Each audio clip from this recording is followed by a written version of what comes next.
In John chapter 4, it talks about the Samaritan woman where Jesus goes to her and asks her for water. She said, "How can you even ask me for water?" She was like, I myself, I have a need. I have a lack, I have a need, and I am in a position of receiving and not in a position of giving. She is so depressed. She is like, I don't care who is standing in front of me. Later on, when we read, when she is all set to receive the water, Jesus is telling her, bring your husband. And she says, I have no husband. And Jesus says, yeah, you're right. You have 5 husbands, and the one who is you have currently is also not your husband. So there is a thirst in her which is being switching from place to place. She is a woman who is searching for satisfaction.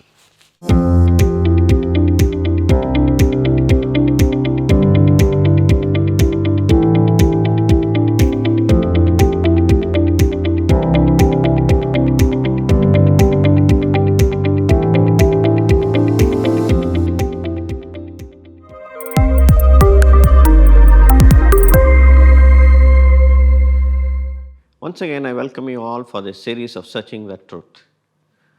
Today, once again, we are going to look into a beautiful truth. And I believe that this truth will enlighten you, and this will really, really strengthen you to come out of your situation. Many of us are thirsty, we are not satisfied. The problem is satisfaction. There are a lot of things which we thirst for, which we long for. We are so fed up of trying again and again, and still we are not satisfied. Nothing is making us satisfied, and we are in a position of, we don't want to even associate with anybody.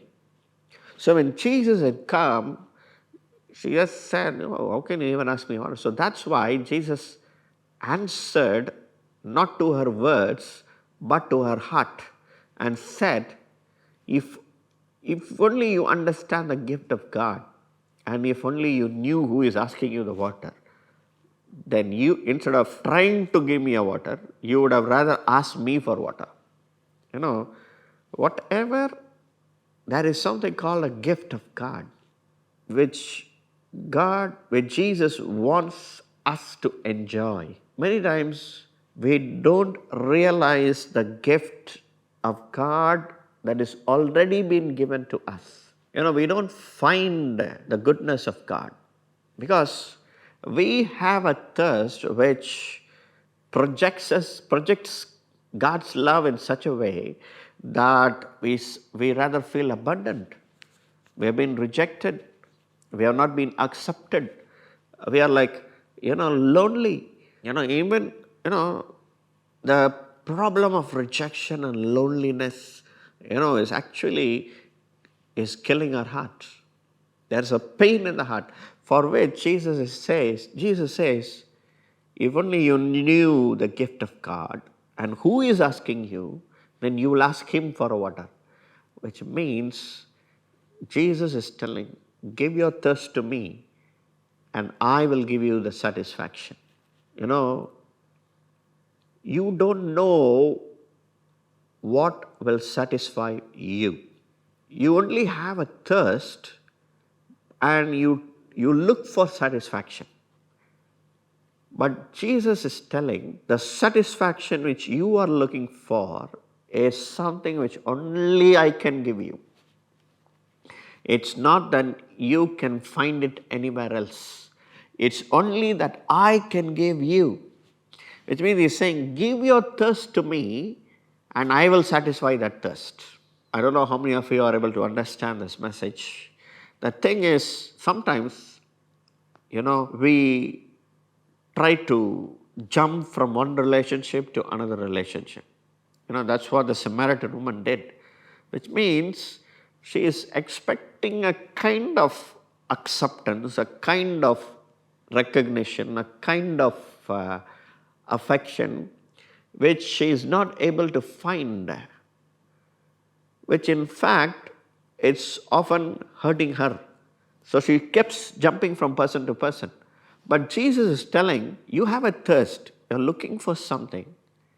If you can find, you cannot find it by yourself, but if you give that thirst to me, and if you take what I give you, you will no longer be thirsty. Which means the love of God, which is the gift of God, which is Jesus, is the one who does not come to you and tell you it is wrong to be thirsty. He doesn't say that.